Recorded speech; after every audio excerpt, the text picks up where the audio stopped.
Dad, nobody here remembers you. You need to accept that you're irrelevant now. My daughter said this loud enough for half the ballroom to hear. Then she walked me to table 17 back corner, near the kitchen, like I was a confused old man who needed managing. 45 minutes later, 500 aerospace engineers stood to honor me as a distinguished pioneer. But before jumping on to more drama, let me tell you from the start.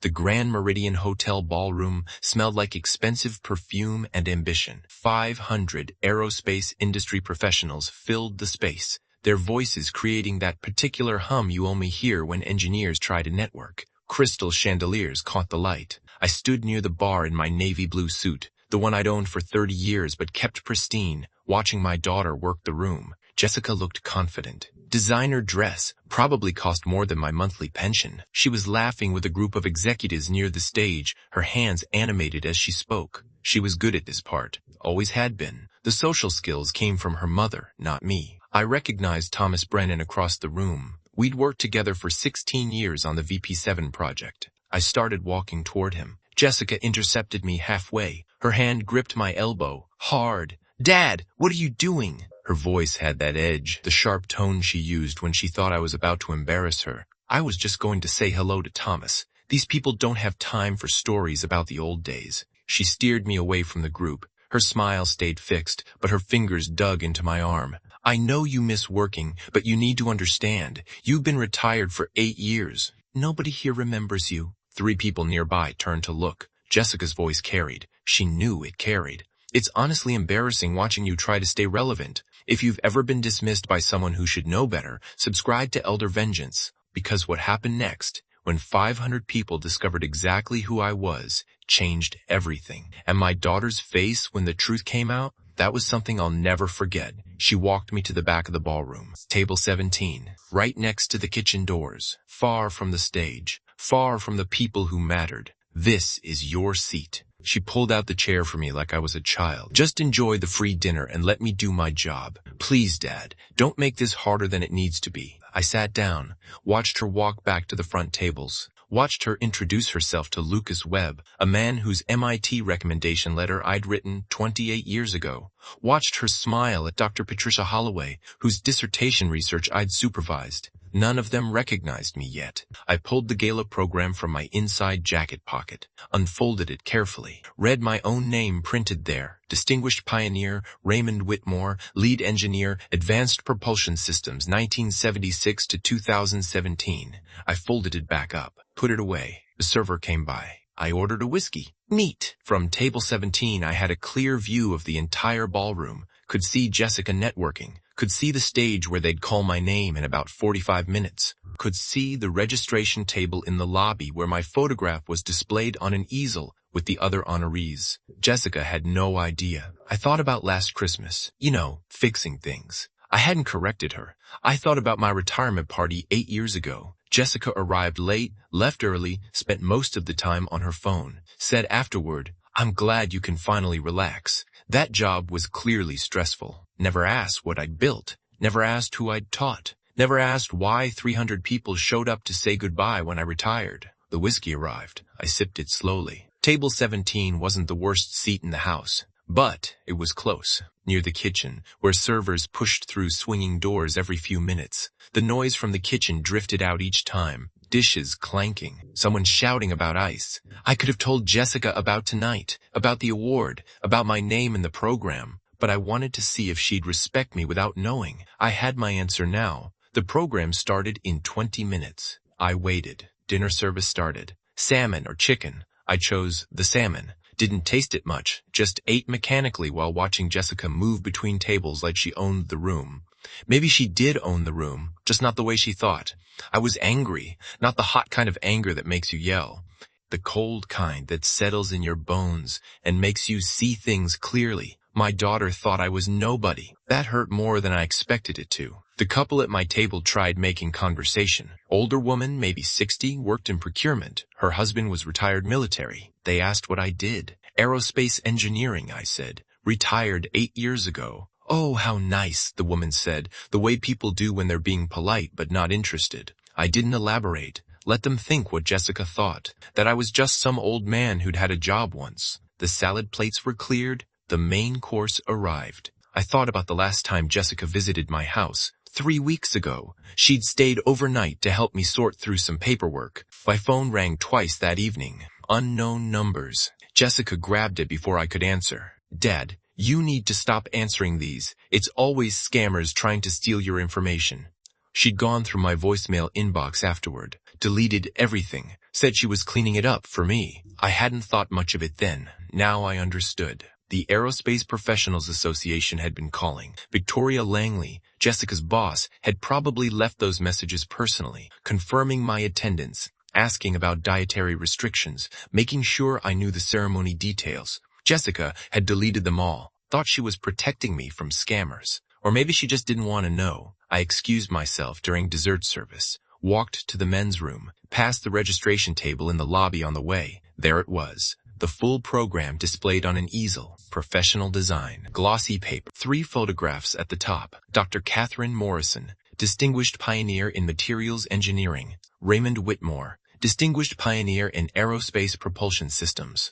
Dr. James Cartwright, Distinguished Pioneer in Avionics Integration. Under my photograph, my biography, Pioneer in Aerospace Propulsion Technology, mentor to 3 generations of engineers, instrumental in the development of the VP-7 engine currently used in commercial spacecraft worldwide, 43 years of service with Marshall Aerospace Industries. I stood there reading it. A young couple walked past, glanced at the easel, kept walking. They didn't recognize me. Why would they? I was just an old man in a 30-year-old suit, but the people in that ballroom would recognize me soon enough. I thought about Sarah, my wife, gone 9 years now. She used to tell me my best quality was patience. You wait for people to be ready, she'd say. You don't force them. You just wait. I'd been waiting for Jessica to see me, really see me, not just see an aging father who needed managing. Tonight, she'd get her chance. I walked back to table 17. The dessert had arrived. Chocolate mousse with raspberry sauce. I ate it slowly. It was good. The Grand Meridian did excellent catering. Jessica had chosen the venue well. The MC took the stage, tapped the microphone.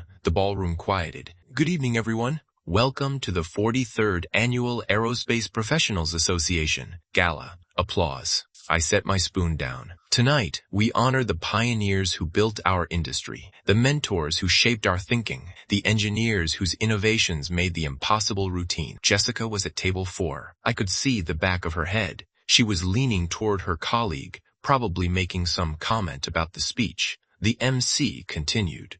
Before we introduce our guest of honor, we want to acknowledge the distinguished pioneers in attendance tonight. These 3 individuals represent over 130 years of combined aerospace engineering experience. I finished my whiskey. The MC smiled. If you'll indulge me, I'd like to share a few stories about what these pioneers accomplished. Neither did anyone else at table 17, but in about 5 minutes, the entire ballroom would know exactly who I was, and my daughter would have to decide what that meant to her. I folded my napkin, placed it on the table. The program was starting. The MC introduced the first speaker, Lucas Webb, Vice President of Engineering at Aerotech Industries. I remembered Lucas at 24, fresh out of graduate school, brilliant but uncertain. He'd called me at home once, 9 o'clock on a Tuesday night, stuck on a thermal dynamics problem. We'd worked through it together over the phone for 2 hours. Lucas took the podium, adjusted the microphone. Before we honor tonight's guest, I want to recognize the mentors who made our generation of engineers possible. The ballroom was quiet now, people paying attention. If Raymond Whitmore is in this room, I owe him my career. I saw Jessica's head turn. Quick movement, scanning the room. Lucas continued. 1998. I was a junior engineer working on heat dissipation for the VP-7 prototype. I'd been stuck on a problem for 3 days. Raymond stayed late with me 3 nights in a row. Didn't have to. He was a senior engineer with his own projects. But he walked me through the mathematics, taught me how to think through the problem, not just solve it. Jessica was looking around now, more urgently. She hadn't connected my name to the one being spoken from the stage. Not yet. That's what great mentors do, Lucas said. They don't just give you answers, they teach you how to find them yourself. Raymond, if you're here, thank you. Applause filled the ballroom. Polite, but genuine. Jessica pulled out her phone, started typing, probably Googling my name. I could see her face from where I sat. Watched it change, the confusion, then something else, recognition maybe, or fear. I'd supervised her dissertation research in 2001. She'd wanted to study unconventional propulsion methods. Everyone else told her it was too risky. I told her to follow the data. Patricia spoke for 8 minutes. Halfway through, she said, "The brilliant minds who taught us to think beyond conventional limitations, particularly Raymond Whitmore, whose insistence on first principles thinking transformed how I approach engineering problems. I use his framework in every project I lead." Jessica stood up, half stood, then sat back down. Her colleague at table 4 said something to her. Jessica shook her head, kept looking at her phone, then looking around the room. She was trying to find me. I stayed still at table 17, didn't wave, didn't move, just watched. Tonight, we honor 3 distinguished pioneers whose contributions to aerospace engineering have shaped our industry. These engineers represent 40 to 50 years of innovation, mentorship, and dedication. Jessica's face had gone pale. I could see it even from the back of the room. The lighting was good in here. The Grand Meridian had excellent lighting. First, the MC said, Dr. Catherine Morrison, pioneer in materials engineering. Dr. Morrison stood from table 3, near the front, near Jessica. The ballroom applauded. She walked to the stage. Elegant woman, maybe 72. I'd met her once at a conference in 2009. She'd presented research on carbon fiber composites. Impressive work. Second, the MC continued, Raymond Whitmore, lead engineer for advanced propulsion systems and mentor to over 40 engineers. From table 17, 500 people turned to look. The walk to the stage felt long, 30 yards maybe. I passed table 12, table 9, table 6, past table 4 where Jessica sat frozen, her mouth slightly open, her colleagues staring at me, then at her. I didn't look at Jessica. Just kept walking, steady pace, navy blue suit, worn dress shoes, 71 years old, but my back was straight. Reached the stage, climbed the 3 steps. The MC shook my hand, handed me a plaque, heavy, real wood, brass plate engraved with my name and years of service. Dr. Morrison smiled at me. Raymond Whitmore, I heard you were impossible to track down. My daughter screened my calls, I said quietly. Dr. Morrison's eyebrows raised. She didn't say anything, didn't need to. Third, the MC announced, Dr. James Cartwright, pioneer in avionics integration. Dr. Cartwright stood from table 8,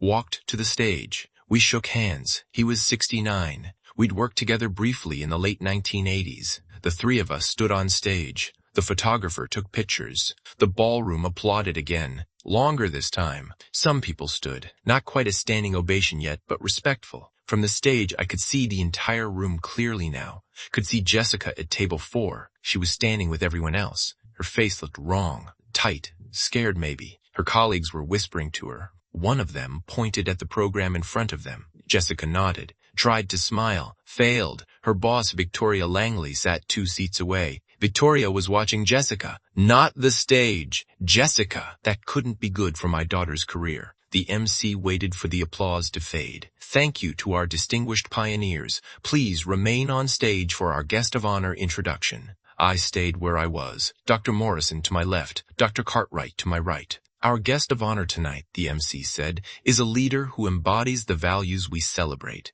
Innovation, mentorship, excellence. As Chief Innovation Officer of Space Next Corporation, she's led the development of propulsion systems now used in commercial spacecraft worldwide. I knew who it was before the MC said the name. Please welcome Dr. Elena Vasquez. The ballroom erupted. Real applause now. Elena was well known, well respected. She'd earned it. Elena walked to the podium, 53 years old, navy suit, confident. I remembered her at 25, terrified intern, brilliant but convinced she didn't belong in aerospace engineering. I'd spent 6 months teaching her, not just the technical skills, the confidence. Elena looked at the 3 of us on stage. Her eyes found mine. She smiled, that warm smile I remembered. Then she turned to the microphone. 28 years ago, Elena said, I was a terrified graduate student who had no idea if I belonged in aerospace engineering. The room was completely silent now. Raymond Whitmore spent 6 months teaching me not just the technical skills,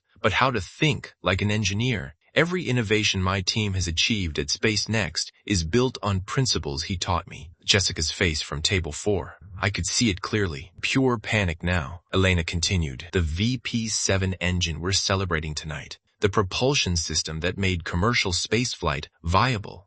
That innovation exists because Raymond Whitmore spent 30 years asking the right questions and teaching people like me to do the same. The ballroom stood. All 500 people, standing ovation. I stood on stage with the other pioneers, accepted the applause. At table 4, Jessica stood with everyone else. But she wasn't applauding, she was crying. The standing ovation lasted 43 seconds. I counted, old habit from engineering, measure everything. Elena waited for the applause to fade. She wasn't done talking. I want to show you something, she said. The lights dimmed. A screen descended behind the podium. A photograph appeared. Large, clear, professional quality. It was me, 28 years younger, standing in the Marshall Aerospace Lab. White walls, equipment racks visible in the background. Next to me, 25-year-old Elena, both of us leaning over a drafting table. Blueprints spread across the surface. I was pointing at something on the design.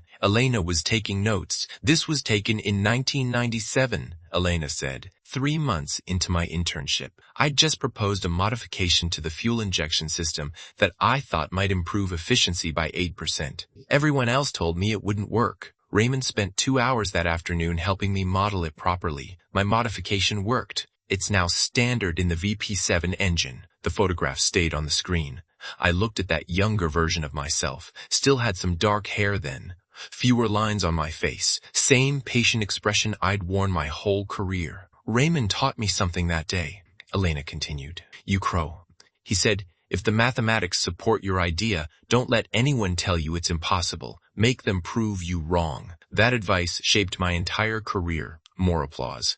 The lights came back up. The photograph disappeared. Elena looked directly at me on stage. Raymond, thank you for everything. The MC invited us to the reception area for photographs. I stepped off the stage carefully. 3 steps down. My knees weren't what they used to be, but they worked fine.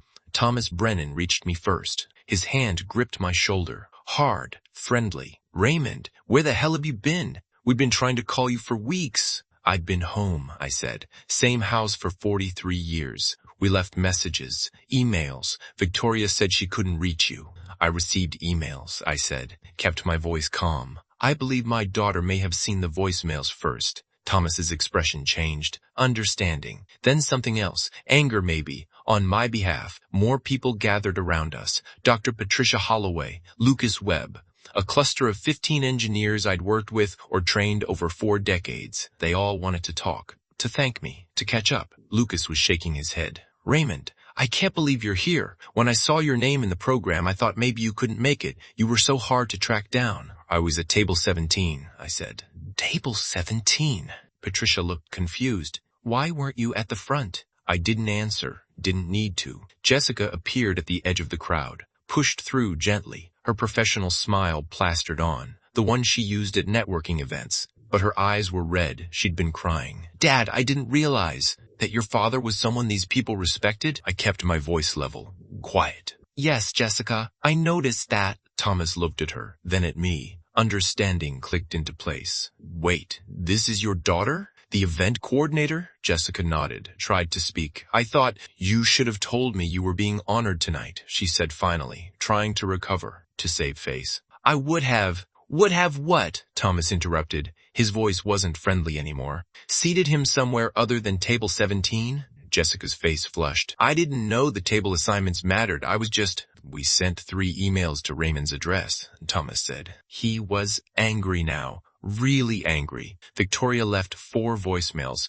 We needed to confirm attendance, coordinate the ceremony. We thought maybe Raymond was sick or traveling. You're telling me he never got those messages? Jessica looked at me, pleading silently. Don't tell them. Don't make this worse. I looked back at her, said nothing. Thomas turned to me. Raymond? Jessica stays at my house sometimes, I said. Calm, factual. She helps with paperwork. She screens my phone calls, thinks most unknown numbers are scammers trying to steal my information. The silence that followed was heavy. Patricia broke it. She deleted your messages? The ones from the association? I believe so, I said. She meant well. But everyone there understood. Jessica hadn't meant well. She'd assumed her father wasn't important enough to receive legitimate professional calls. Elena Vasquez joined our group. She'd been doing photographs with the other honorees. Now she navigated through the crowd. When she reached me, she didn't shake my hand. She hugged me. Warm embrace. Genuine affection. Raymond Whitmore, it's been too long. 7 years, I said. The propulsion conference in Seattle. You remember? Elena smiled. Then she looked at the group, at Jessica standing awkwardly at the edge. Is this your daughter? Raymond talked about you constantly when I was his intern, how proud he was of you.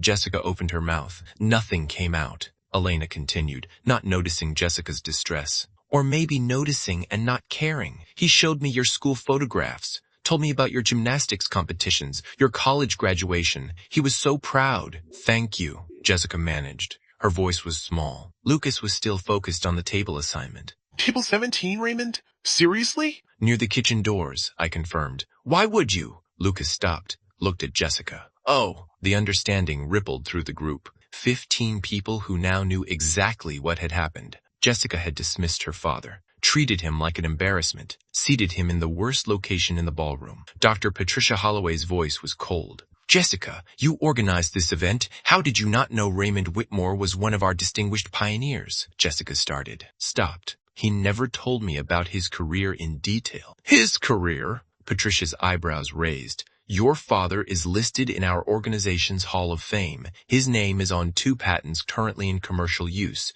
We have a scholarship fund named after his mentor program. Jessica was shaking now, small tremors in her hands. I didn't think to research your own father? Lucas's voice was sharp. Or didn't think he was worth researching. Victoria Langley appeared. Jessica's boss.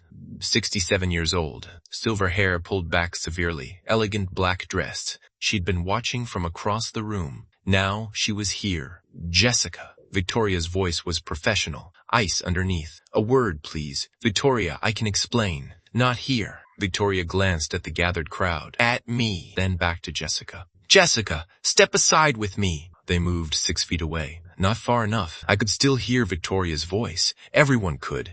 You organized this event. You had access to all the program materials. You knew Raymond Whitmore was being honored. I didn't make the connection, Jessica said. I didn't realize. You seated one of our distinguished pioneers at table 17. Victoria's voice was flat, emotionless. The kind of tone that means someone is very, very angry, but staying professional. In front of 500 industry professionals. Do you understand how that looks? It was a mistake. It was more than a mistake. Victoria's eyes were hard. Your father is listed in the program. His biography is in the materials you proofed last week. His photograph is in the lobby. You either didn't do your job or you didn't care to. Either way, we'll discuss your position Monday morning. Jessica's face crumpled. Victoria, please! Monday morning, 9 o'clock, my office. Victoria walked away, didn't wait for a response. Jessica stood alone, 6 feet from our group, close enough to hear everything, far enough to be excluded. Elena was still talking to me, hadn't witnessed the exchange with Victoria. Raymond, I'm serious about what I said in my speech. Space Next has a mentorship program. We need people like you, people who actually know how to teach. Would you consider consulting work? I'm 71, I said. So, your brain still works, doesn't it? Last time I checked. Then we need you. Elena pulled out her phone. I'm sending you my direct number. Call me next week. We'll talk details. 20 hours a month. We pay well. Health insurance included. Thomas jumped in. If Space Next doesn't hire you, we will. Aerotech needs senior mentors. Lucas nodded. Same for us. The young engineers don't know what they don't know. They need someone who can teach them how to think, not just what to think. Patricia smiled. Sounds like you're about to be very busy, Raymond. I looked at the group, 15 people who respected me, valued me, wanted to work with me. Then I looked at Jessica, standing alone. Her colleagues from Table 4 had joined the reception, but they were avoiding her now, keeping their distance. One of them, a young man in his 30s, glanced at Jessica, then looked away quickly, said something to his companion. They both looked uncomfortable. Jessica saw it happen, saw her professional network pulling away from her. Elena noticed my attention shift, followed my gaze to Jessica. Is everything okay? Family matter, I said. Nothing that can't wait. But Elena was perceptive. She looked at Jessica, at me, at the space between us. Understanding dawned. Oh, Raymond, did your daughter not know about tonight? She knew about the gala, I said carefully. She invited me as her guest. She didn't know I was being honored. Elena's expression shifted. Surprise. Then something harder. She didn't know her own father was receiving an award? Jessica and I don't talk much about my old career, I said. She's busy with her own work. It was the kindest explanation I could give, more charitable than Jessica deserved, but she was still my daughter. Still the little girl who used to draw pictures of rockets when she was 6. Before she stopped asking questions about what I did, Thomas checked his watch. Raymond, there's a photographer doing portraits of the honorees. They want us back on stage. I nodded, followed him toward the platform. Behind me, I heard Jessica's voice, small, broken. Dad, please. I stopped, turned, looked at her. Can we talk? She asked. Later?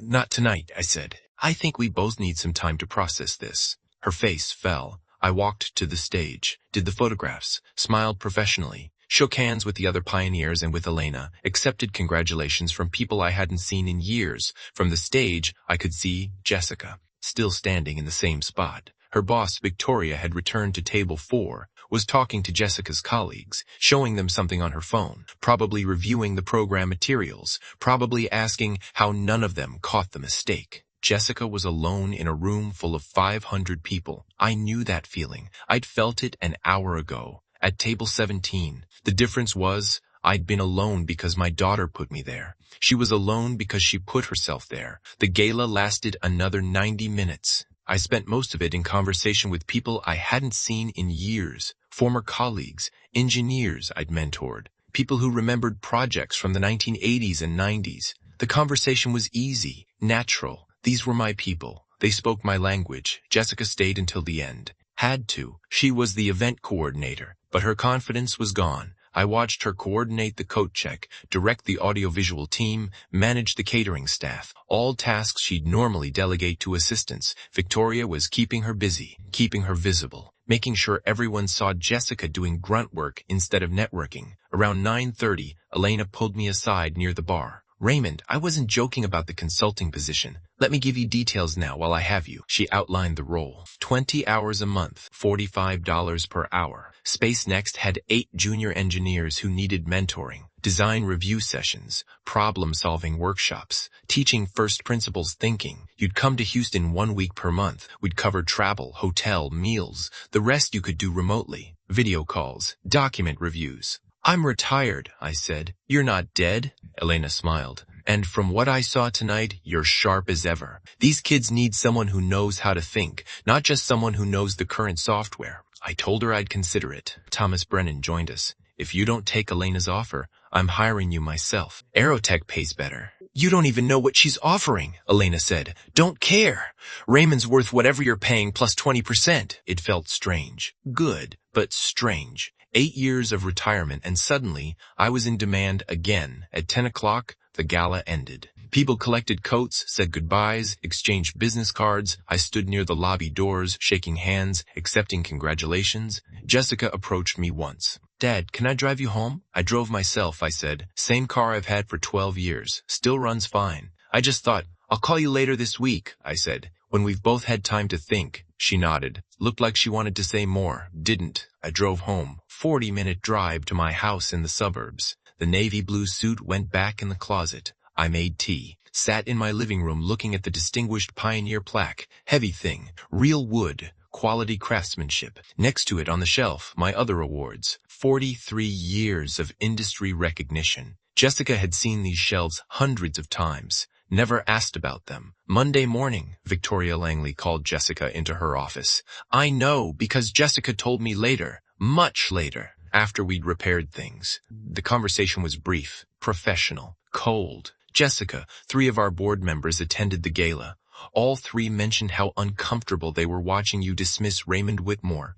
In an aerospace organization, respect for pioneers isn't optional. It's fundamental, Jessica tried to explain. To apologize. To promise it wouldn't happen again. Victoria cut her off. You're being reassigned from the corporate events team. Human Resources will discuss your new position this afternoon. Member services, processing registrations, data entry, work.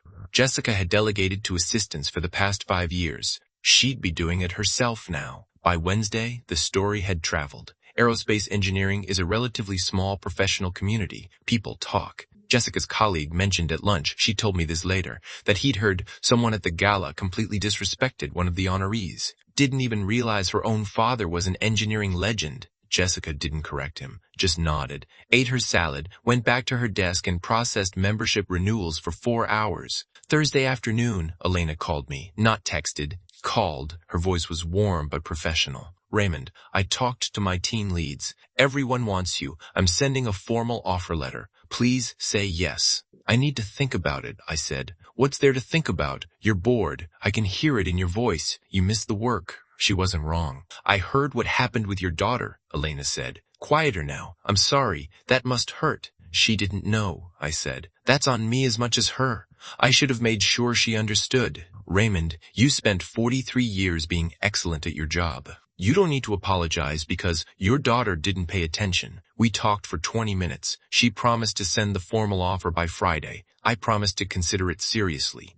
Jessica didn't call that week, didn't visit on Sunday like she usually did. I understood. Shame takes time to process. You can't rush it. My neighbor, Margaret Rousseau, stopped by on Saturday morning, brought coffee from Tim Hortons, said she'd seen my name in the aerospace industry magazine. Raymond, I had no idea you were famous. Well, famous in engineering circles. Not famous, I said. Just did my job well for a long time. Your daughter must be so proud. I didn't answer that. Friday, the formal offer letter arrived from Space Next. Professional letterhead, Elena's signature, $45 per hour, 20 hours monthly, health insurance, dental, vision, travel expenses covered, start date flexible. I sat at my kitchen table reading it, 3 pages of details. Position title, Senior Consulting Mentor. Reporting to Dr. Elena Vasquez, Chief Innovation Officer. I was 71 years old. Retirement party with 300 people. Gold watch. Speeches about my contributions. Then, nothing. 8 years of nothing. Maybe mentorship wasn't an ending. Maybe it was its own phase, a different kind of contribution. I thought about the young engineers Elena described. Mid-20s to mid-30s. Brilliant, but inexperienced. Good at software, weak on fundamentals, strong on current methods, uncertain about first principles. I could teach that. Had been teaching it for 40 years. Sarah's voice in my head. You're happiest when you're teaching, Ray. You light up when someone asks you to explain something. She'd been right. I set the offer letter on the table. Didn't sign it yet, but I would. Sunday evening, Jessica finally texted. Dad, can I come over next weekend? I'd like to talk. I responded, Sunday afternoon, 2 o'clock. She sent back, thank you. I made more tea, looked at the Distinguished Pioneer plaque, looked at the Space Next offer letter, 71 years old. My daughter thought I was irrelevant. My former colleagues thought I was invaluable. Maybe both things could be true at the same time. Maybe respect wasn't something you demanded. It was something people learned to give you when they finally understood who you'd been all along. I'd wait and see if Jessica was ready to learn. Jessica arrived at 2 o'clock on Sunday, exactly on time. She brought coffee from my favorite shop, the one near the old Marshall Aerospace facility, 20-minute drive from her apartment. She'd gone out of her way. She also brought a folder.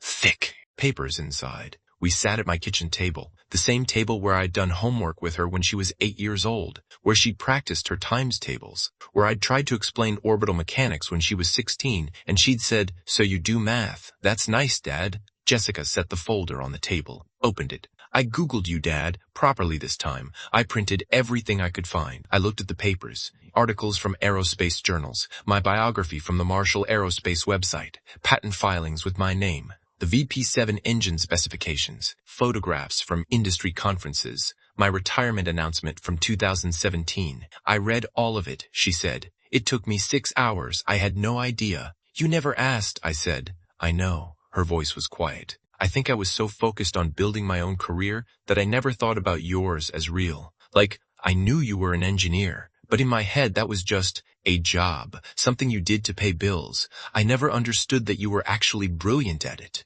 that people respected, that you changed people's lives. I sipped my coffee. Let her talk. When you stopped me from talking to those people at the gala, she continued, it wasn't about your career. It was about you not trusting that I have value. That hurt more than you know. I'm so sorry, Dad. I was embarrassed of you, and I shouldn't have been. I should have been proud. I should have been introducing you to everyone in that room and saying, this is my father. He's the reason half of you have jobs, like she'd expected me to make her work harder for it. But Jessica, this has to change. You need to see me as I am, not as some elderly man who needs managing. I'm 71 years old. I'm in good health. I still have things to contribute. I just started a consulting job. I'm mentoring young engineers again. My life isn't over. It's just different. Jessica wiped her eyes. A consulting job? Space Next Corporation. Elena offered it the night of the gala. I accepted on Monday. That's amazing, Dad. It is, I agreed. 20 hours a month.